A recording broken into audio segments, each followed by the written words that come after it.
C'est dans une ambiance empreinte d'engagement que la JCI Ouaga Golden a tenu le samedi 5 juillet dernier la 3e édition de sa journée de sensibilisation sur la santé mentale. En collaboration avec plusieurs structures spécialisées, l'initiative visait à déconstruire les préjugés autour des troubles psychiques et à promouvoir le bien-être mental des populations. La rencontre a mobilisé des professionnels de la santé, des jeunes leaders et des acteurs de la société civile.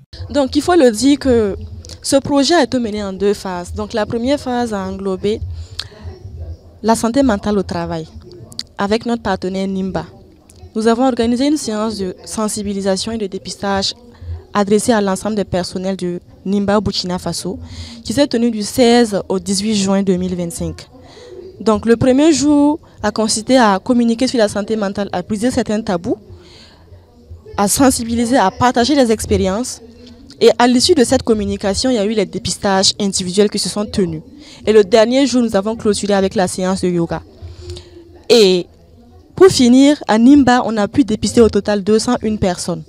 Les données sont alarmantes. Entre 30% et 50% des Burkinabés souffriraient d'un trouble mental selon les dernières estimations. La crise sécuritaire, les déplacements des populations et la précarité économique ne font qu'amplifier le phénomène. Pourtant, la peur du regard des autres, le rejet social et l'ignorance continuent de freiner l'accès aux soins.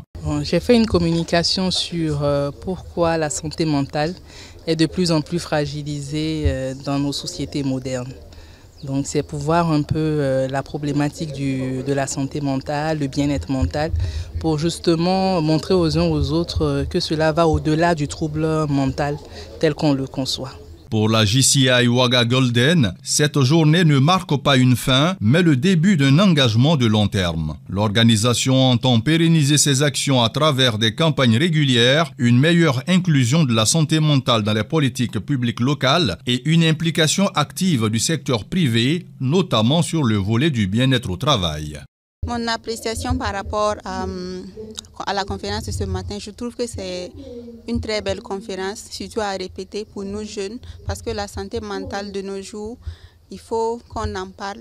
Ça touche beaucoup de jeunes actuellement, mais ils n'arrivent pas à se libérer, ils n'arrivent pas à en parler, donc ça les ronge intérieurement. Je trouve qu'il faut faire beaucoup d'activités de ce genre pour sensibiliser au maximum.